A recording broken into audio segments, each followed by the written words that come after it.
Welcome to சாந்தி உலகம். இன்றைக்கி சேனலில் ரொம்ப டெலிஷியஸான 2 ஸ்வீட் ரெசிபி தான் பார்க்க போகிறோம். இதில் ஒரு ரெசிபி பார்த்தீங்க அப்படின்னா மாஸ்டர் செஃப்பில் பண்ண ரெசிபியை ரீக்ரியேட் பண்ணியிருக்கேன். இன்னொரு ரெசிபி நட்ஸ் எல்லாம் வச்சு முக்கியமாக லோட்டஸ் சீட் வச்சு ரொம்ப ஹெல்த்தியான ஒரு ரெசிபி பண்ணியிருக்கேன். இதில் ஸ்வீட்னஸ்க்கு வெல்லமோ சுகரோ எதுவுமே சேர்க்கலை. அந்த ரெசிபி எப்படி செய்யலாங்கிறத ஸ்டெப் பை ஸ்டெப்பாக வீடியோக்குள்ளே போயிட்டு பார்க்கலாம். அதுக்கு முன்னாடி என்னோடய சேனல் நீங்கள் ஃபஸ்ட் டைம் பார்க்குறீங்கன்னா வீடியோ பார்த்துட்டு பிடிச்சிருந்தால் லைக் பண்ணுங்கள், ஷேர் பண்ணுங்கள். என்னோடய சேனலை சப்ஸ்கிரைப் பண்ணலைன்னா சப்ஸ்கிரைப் பண்ணிக்கோங்க. பக்கத்தில் இருக்க பெல் ஐக்கான் கிளிக் பண்ணிக்கோங்க.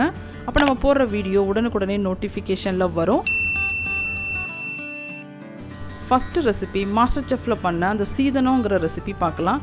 இது ஒரு வகையான பாயச ரெசிபி தான். இது சிம்பிளாக வீட்டில் இருக்க பொருளை வச்சு எப்படி செய்யலாங்கிறத வீடியோக்குள்ளே போயிட்டு பார்க்கலாம். ரொம்ப சிம்பிளாக ஆனால் டெலிஷியஸாக இருக்கும். இது செய்யறதுக்கு அடுப்பில் ஒரு பேன் வச்சுக்கோங்க. அதில் கொஞ்சமாக நெய் சூடு பண்ணிக்கிட்டு நட்ஸ் எல்லாம் ரோஸ்ட் பண்ணி எடுத்துக்கலாம். பாயசனாவே நட்ஸ் கண்டிப்பாக போடுவோம்ல. நான் இதில் கொஞ்சமாக பாதாமும் பிஸ்தாமும் கொஞ்சம் முந்திரி பருப்பும் எடுத்து வச்சுருக்கேன். உங்களுக்கு முந்திரி பருப்பு மட்டும் போதுனாலும் அதோட விட்டுக்கோங்க. நட்ஸ் எல்லாம் நல்லா கொஞ்சம் பொடியாக கட் பண்ணிவிட்டு ரோஸ்ட் பண்ணி எடுத்துக்கோங்க. அது சீக்கிரம் ரோஸ்ட் பண்ணி வரும். சாப்பிடும்போது டேஸ்ட்டும் நல்லாயிருக்கும். நட்ஸ் எல்லாம் ஓரளவு ரோஸ்ட் ஆகி வந்த பிறகு நம்ம கொஞ்சம் போல் ட்ரை கிரேப்ஸ் சேர்த்துக்கலாம். எப்பயும் போல் தான் நட்ஸ் எல்லாம் பொரிஞ்சு வந்த பிறகு சேர்த்துக்கோங்க. அது என்ன சீக்கிரம் நமக்கு ரோஸ்ட் ஆகி வந்துடும். அதனால தான் இதுவும் ரோஸ்ட் ஆகிடுச்சு. இதை நம்ம ட்ரான்ஸ்ஃபர் பண்ணி வச்சுக்கலாம். நெக்ஸ்ட் இதுக்கு ஒரு கோகனட் crumble ரெடி பண்ணணும். இதுக்கு அதே பேனில் கொஞ்சம் போல் நான் டெசிகேட்டட் கோகனட் எடுத்து வச்சுருக்கேன். நீங்கள் ஃப்ரெஷ் கோகனட் செய்கிறதா இருந்தாலும் அது உள்ளே மட்டும் நல்லா துருவி எடுத்துக்கோங்க. அந்த ப்ரௌன் பார்ட்லாம் இல்லாமல், அப்போ பார்க்க நல்லாயிருக்கும். அடுப்பை நல்லா லோ பண்ணிவிட்டு ரோஸ்ட் பண்ணி எடுத்துக்கோங்க. இது கூட கொஞ்சமாக சுகர் சேர்த்துக்கோங்க. நார்மல் ரெசிப்பியில் அவங்க கொஞ்சமாக வெல்லம் சேர்த்துருப்பாங்க. நான் சுகர் சேர்த்துருக்கேன். உங்களுக்கு வேணும் அப்படின்னா வெல்லமோ இல்லை ப்ரௌன் சுகரோ சேர்த்துக்கோங்க. நம்ம டெசிகேட்டட் கோகனட் சேர்த்துருக்கதால அடுப்பை நல்லா லோ பண்ணிவிட்டு செஞ்சுக்கோங்க. ஏன்னா டெசிகேட்டட் கோகனட் சீக்கிரமாக கரிஞ்ச மாதிரி ஆகிடும். இது கூட கொஞ்சமாக நெய் ஊற்றிட்டு நல்லா ரோஸ்ட் பண்ணி எடுத்துக்கோங்க. லைட்டாக கலர் மாறிட்டு பார்த்திங்களா இவ்வளோ சூப்பராக crumble ரெடி ஆகிடுச்சு. இதை ஆறிட்டு இருக்கட்டும். நம்ம மெயின் ரெசிபி செய்ய ஆரம்பிச்சிடலாம். மெயின் ரெசிபி செய்கிறதுக்கு அடுப்பில் இன்னொரு பேன் வச்சுட்டு பட்டர் சூடு பண்ணிக்கோங்க. பட்டர் சூடான பிறகு நான் இன்றைக்கி 2 டேபிள் ஸ்பூன் அளவுக்கு கடலை மாவு எடுத்திருக்கேன். நான் யூஸ் பண்ணியிருக்க மெஷர்மெண்ட்ஸ் எல்லாமே டிஸ்கிரிப்ஷன் பாக்ஸில் கொடுக்குறேன். கண்டிப்பாக செக் பண்ணி பாருங்கள். இந்த பட்டர்லேயே கடலை மாவை நல்லா ரோஸ்ட் பண்ணி எடுங்க. நல்லா கலர் மாறிட்டு நல்லா மெல்ட் ஆகி வரும். பார்க்க சூப்பரான கலராகவும் இருக்கும், வாசமும் சூப்பராக இருக்கும். அது வரைக்கும் நம்ம ஃப்ரை பண்ணி எடுத்துக்கலாம். அடுப்பை நல்லா லோவில் வச்சுட்டு கைவிடாமல் நல்லா கிளறி விடுங்க. பார்த்திங்கன்னா நல்லா கலர் மாறி வந்துருச்சு. இன்னும் கொஞ்சம் நேரத்தில் அதில் மெல்ட் ஆன மாதிரி வரும். அது வரைக்கும் நம்ம குக் பண்ணி எடுத்துக்க போகிறோம். குக் பண்ணிவிட்டு நம்ம பால் சேர்த்துக்கலாம். பால் அட் அ டைமில் அப்படியே சேர்க்காமல் கொஞ்சமாக பால் சேர்த்துட்டு இந்த கடலை மாவெல்லாம் கரைச்சி எடுத்துக்கோங்க. அதுக்கப்புறமா மீதி பாலும் சேர்த்து நம்ம கொதிக்க வச்சு எடுத்துக்கலாம். பார்த்திங்கன்னா நல்லா மெல்ட் ஆகி வந்துருச்சு. வாசமும் சூப்பராக வரும். இந்த ஸ்டேஜில் பால் சேர்த்துக்கோங்க. கொஞ்சமாக பால் சேர்த்து நல்லா கெட்டி இல்லாமல் கரைச்சிக்கலாம். அடுப்பை ஆஃப் பண்ணிவிட்டு நல்லா கரைச்சி எடுத்துக்கோங்க. நல்லா கரைஞ்சி வந்துருச்சு. இப்போ மீதி இருக்க பாலையும் சேர்த்து நம்ம நல்லா கொதிக்க வச்சு எடுத்துக்கலாம். அப்பப்போ கிளறி விட்டுட்டே இருங்க. நல்லா கொதிச்சு வந்த பிறகு நம்ம சுகர் சேர்த்துக்கலாம். நான் இன்றைக்கி ப்ரௌன் சுகர் சேர்த்துக்க போகிறேன். நீங்கள் உங்களுக்கு வேணும் அப்படின்னா ஒயிட் சுகர் கூட சேர்த்துக்கோங்க. அதுவும் டேஸ்ட் நல்லா தான் இருக்கும். அதை விட முக்கியமாக கண்டென்ஸ் மில்க் இருக்குது அப்படின்னா கண்டிப்பாக சேர்த்துக்கோங்க. அது நல்லா ரிச்சாக இருக்கும். நல்லா கொதிச்சு வந்துருச்சு. இந்த ஸ்டேஜில் சுகர் சேர்த்துக்கலாம். சுகர் சேர்த்துட்டு நல்லா மிக்ஸ் பண்ணி விட்டுட்டு உங்கள் டேஸ்ட்டுக்கு ஏற்ற மாதிரி சுகர் லெவல் இருக்கான்னு பார்த்துக்கோங்க. அப்படி கம்மியாக இருக்குது அப்படின்னா கொஞ்சம் எக்ஸ்ட்ரா கூட சேர்த்துக்கோங்க. நல்லா கொதிச்சு வரட்டும். சுகரெல்லாம் கரைஞ்சிட்டு இதோட அளவு வந்து கொஞ்சம் கம்மியாகி வரும். அந்த ஸ்டேஜ் வரைக்கும் நம்ம கொதிக்க வச்சு எடுத்துக்க போகிறோம். நல்லா கொதிச்சு வந்த பிறகு இது கூட ஃப்ளேவருக்காக கொஞ்சமாக ஏலக்காய் தூளும் நம்ம ஆல்ரெடி ரோஸ்ட் பண்ணி வச்சுருக்க நட்ஸும் கோகனட் crumble சேர்த்துக்க போகிறோம். பார்த்திங்களா ஓரளவு திக்னஸ் வந்துருச்சு. உங்களுக்கு இந்த ஸ்டேஜ் நல்லா போதும் அப்படின்னா இதோட ஆஃப் பண்ணிக்கோங்க. இந்த ஸ்டேஜில் கொஞ்சம் ஏலக்காய் தூள் சேர்த்துக்கலாம்.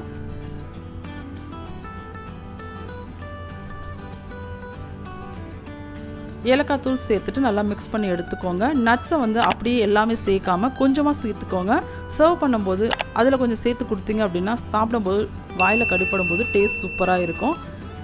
கொஞ்சமாக எப்பவுமே நம்ம ஒரே மாதிரியான பாயசம் தான் ட்ரை பண்ணுவோம். இந்த மாதிரி கடலை மாவு வச்சும் கண்டிப்பாக ட்ரை பண்ணி பாருங்கள்.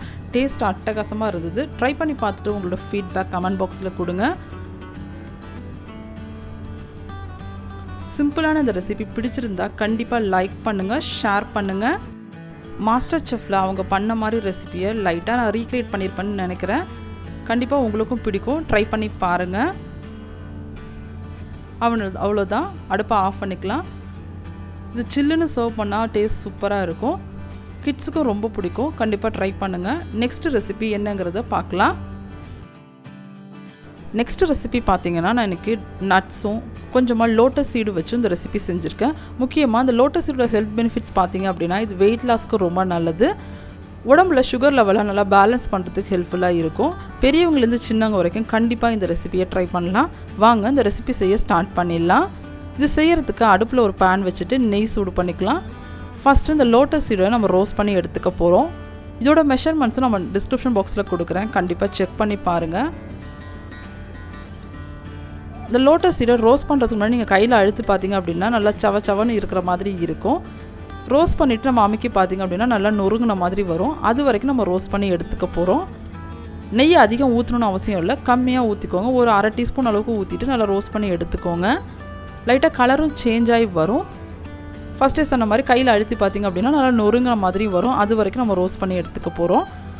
லோட்டஸ் சீடை பொறுத்த வரைக்கும் நமக்கு கிட்னி லிவரை நல்லா சுத்தம் பண்ணுறதுக்கும் ரொம்ப ஹெல்ப்ஃபுல்லாக இருக்கும். எந்த ஒரு ரெசிபியும் நம்ம கொஞ்சம் அளவாக எடுத்துட்டிங்க அப்படின்னா ரொம்ப உடம்புக்கு நல்லது. கண்டிப்பாக ட்ரை பண்ணி பாருங்கள். உங்கள் வீட்டில் சுகர் பேஷண்ட்ஸ் இருக்காங்க அப்படின்னாலும் இதை ட்ரை பண்ணலாம். நம்ம இதில் சுகரோ வெல்லமோ சேர்க்க போகிறதில்ல, ஸ்வீட்னஸ்க்கு நம்ம டேட்ஸ் தான் சேர்க்க போகிறோம். அவங்களுக்கும் கொஞ்சமாக நீங்கள் கொடுத்து ட்ரை பண்ணலாம். அவங்களுக்கும் ஒரு ஃபில்லிங்காக இருக்கும் நட்ஸ் எல்லாம் இருக்கிறதால. நல்லா ரோஸ்ட் ஆகி வந்துருச்சு. இந்த ஸ்டேஜில் இதெல்லாம் மாற்றிட்டு நம்ம நட்ஸ் எல்லாம் ரோஸ்ட் பண்ண ஆரம்பிச்சுக்கலாம். நான் இன்றைக்கி நட்ஸில் பாதாமும் பிஸ்தா கொஞ்சம் வால்நட் எடுத்து வச்சுருக்கேன். வால்நட் நம்ம எவ்வளோ சேர்க்கனாலும் சேர்த்துக்கலாம், அது ரொம்ப டேஸ்ட் நல்லா இருக்கும், ரொம்ப ஃபில்லிங்காகவும் இருக்கும். நல்லா ரோஸ்ட் ஆகி வந்துருச்சு. இப்போ கையில் எடுத்து அமைக்க பார்த்துட்டிங்க அப்படின்னா எந்த மாதிரி இருக்குன்னு நீங்கள் தெரிஞ்சுக்கலாம். பார்த்திங்களா, நம்ம ஓரளவு ரோஸ்ட் ஆகி வந்துருச்சு. இன்னும் ஒரு நிமிஷம் போல் நீங்கள் வதக்கிட்டிங்க அப்படின்னா நல்லா நொறுங்கின மாதிரி வந்துடும். ஏன் இது அப்படி செய்கிறோம் அப்படின்னா நம்ம மிக்ஸி ஜாரில் போட்டு அரைக்கும் போது நல்லா அரைஞ்சு வரும், இல்லைனா நமக்கு அரைப்படாது. அதுக்காக தான். பார்த்திங்களா நொறுங்கிடுச்சு. நெக்ஸ்ட் இதை ட்ரான்ஸ்ஃபர் பண்ணிவிட்டு நட்ஸ் எல்லாம் ரோஸ்ட் பண்ணிக்கலாம். அதே பேனில் அரை டீஸ்பூன் நெய் போட்டுட்டு ஃபஸ்ட்டு பாதாமை ரோஸ்ட் பண்ணி எடுத்துக்கோங்க. நான் இன்றைக்கி பாதாமை முழுசாக சேர்க்காமல் 1-2 உடச்சி சேர்த்துருக்கேன். அது சீக்கிரம் ரோஸ்ட் ஆகி வரும். மிக்ஸி ஜாரில் நம்ம சேர்க்கும் பொழுது சீக்கிரம் அரைப்படும். அதுக்காக தான். உங்களுக்கு இந்த மாதிரி வேணும் அப்படின்னா நீங்கள் ஃபுல்லாகவும் அப்படியே சேர்த்துக்கோங்க. நான் உடச்சி தான் சேர்த்துருக்கேன். இதில் ஓரளவு ரோஸ்ட் ஆகி வந்த பிறகு நம்ம மற்ற நட்ஸை சேர்த்துக்கலாம். இது கூட கொஞ்சமாக முந்திரி பருப்பு சேர்த்துக்கோங்க. நான் வீட்டில் பெரியவங்களும் சாப்பிட்றதால கொஞ்சமாக நான் எனக்கு முந்திரி பருப்பும் பிஸ்தாவும் சேர்த்துக்க போகிறேன். இது குழந்தைங்களுக்கு மட்டும் நீங்கள் கொடுக்குறீங்க அப்படின்னா முந்திரி பருப்பும் பிஸ்தாவும் நீங்கள் எவ்வளோ பாதாம் எடுக்கிறீங்களோ அந்தளவுக்கு ஈக்குவலாக எடுத்துக்கோங்க. இது ரோஸ்ட் ஆகி வந்துருச்சு. ஃபஸ்ட்டு சொன்ன மாதிரி தான் பிஸ்தாவும் நான் கம்மியாக தான் சேர்த்துருக்கேன். இதுவும் ரோஸ்ட் ஆகி வந்த பிறகு நம்ம ஃபைனலாக வால்நட் சேர்த்துக்கலாம். வால்நட் எவ்வளோ வேணாலும் சேர்த்துக்கோங்க, அது ரொம்ப ஹெல்த்தியாக இருக்கும். கிட்ஸு தனியாக கொடுத்தா கண்டிப்பாக சாப்பிட மாட்டாங்க, ஈவன் பெரியவங்களே சாப்பிட மாட்டாங்க. இந்த மாதிரி ட்ரை பண்ணும்போது கண்டிப்பாக சாப்பிடுவாங்க. ட்ரை பண்ணுங்கள். நான் இன்றைக்கி ஒரு 1/4 கப் அளவுக்கு எடுத்து வச்சுருக்கேன். பொடியாக கட் பண்ணிவிட்டு அதையும் இது கூட சேர்த்து நல்லா ரோஸ்ட் ஆகி வந்த பிறகு தான் நமக்கு நல்லா அரைப்படும். அதனால் நல்லா ரோஸ்ட் பண்ணி எடுத்துக்கோங்க. ரொம்ப நெய் சேர்க்கணும்னு அவசியம் இல்லை. நீங்கள் ஃபஸ்ட்டே பார்த்தீங்க தெரியும், ஒரு 1/4 டீஸ்பூன் அளவுக்கு தான் சேர்த்துருப்பேன். நல்லா ரோஸ்ட் ஆகி வந்துருச்சு. இந்த ஸ்டேஜில் இதை நம்ம ட்ரான்ஸ்ஃபர் பண்ணிக்கலாம். இது கூடவே நீங்கள் உங்கள்கிட்ட பம்கின் சீட் மெலன் சீட்லாம் இருக்குது அப்படின்னா அதை கூட சேர்த்துக்கோங்க, அது இன்னமும் ஹெல்த்தியாக இருக்கும். இதை ட்ரான்ஸ்ஃபர் பண்ணிவிட்டு நெக்ஸ்ட் நான் இது கூட சேர்க்குறதுக்காக கொஞ்சமாக ட்ரை கிரேப்ஸ் சேர்த்து ரோஸ்ட் பண்ணி எடுத்துக்க போகிறேன். ட்ரை கிரேப்ஸ் ரோஸ்ட் ஆகி வந்த பிறகு கொஞ்சம் தேங்காய் சேர்த்துக்க போகிறேன். நான் சேர்த்துக்கிற தேங்காய் டெசிகேட்டட் கோகோனட்.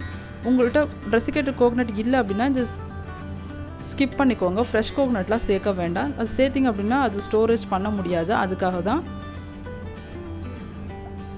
தேங்காய் சேர்க்கறதுக்கு முன்னாடி அடுப்பை ஆஃப் பண்ணிவிட்டு சேர்த்துக்கோங்க, ஏன்னா அது சீக்கிரம் கரிஞ்சு வந்துடும். அதனால தான் அந்த சூட்லேயே நம்ம ஒரு முறை பரட்டி எடுத்துக்கலாம். பார்த்திங்கன்னா அது சூட்லேயே நல்லா கலர் சேஞ்ச் ஆகி வருது. அவ்வளோதான். இதை நம்ம ட்ரான்ஸ்ஃபர் பண்ணி வச்சுக்கலாம்.